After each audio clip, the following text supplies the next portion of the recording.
ሰላም ቴምር ማን ነው? እንደምን አላችሁ? ብሩክ አያሌው ነኝ ከቴምር ፕሮፐርቲ።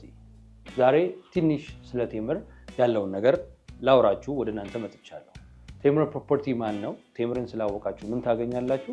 አሁንስ ምን አይነት ፕሮዳክት ይዟል የሚለውን በተወሰነ መልኩ አጠር አድርጌ ለእናንተ ገልጽላችኋለሁ። ቴምር ፕሮፐርቲ በ2008 ዓ.ም በኢትዮጵያን አቆጣጠር ራሱን አደራጅቶ ወደ ሪል ስቴቱ የገባ ካምፓኒ ሲሆን ከ10 በላይ እህት ኩባንያዎች አሉ። ቴምር ፕሮፐርቲ በእነዚህ 7 ዓመታት ውስጥ አንጋፋ የሆነ ስምና የተለያዩ ቦታዎች ላይ የተለያዩ ቤቶችን ለደንበኞቻችን አስረክበናል። ለምሳሌ በአጠና ተራ፣ በ4 ኪሎ፣ በለቡ፣ በላፍቶ እነዚህን ያስረከብናቸው ሳይቶች 10 ቢልዲንግ እና 354 አባወሮችን ለደንበኞቻችን ቤት እንካችሁ ብለን አስረክበናል በእነዚህ 7 ዓመታት። ይህ በእንዲህ እንዳለ ቅድም ከመነሻ እንደተናገርኩት ቴምር ጋር ሲመጡ ምን ያገኛሉ የሚለውን ነገር ደግሞ በአጭሩ ላብራራላችሁ።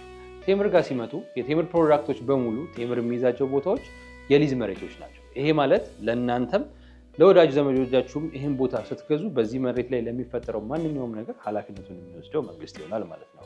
በተዘዋዋሪ ምንም አይነት የዋጋ የብር ጭማሪ እንዲሁም የማቴሪያል ጭማሪ ወይም ደግሞ ፕራይስ ኢንፍሌሽን የምንለው ወይም ደግሞ ስካሌሽን የምንለው ነገር ቴምር ጋር አይኖርም ማለት ነው። ይህም ደግሞ ለደንበኛችን ኢንቨስትመንት ፍሪደምን የሚለውን ነገር ይፈጥራል ማለት። ስለዚህ ከኛ ጋር ቴምር መጥቶ ለሚገዛ ሰው ምንም አይነት የዋጋ ጭማሪ አይኖረውም ማለት ነው።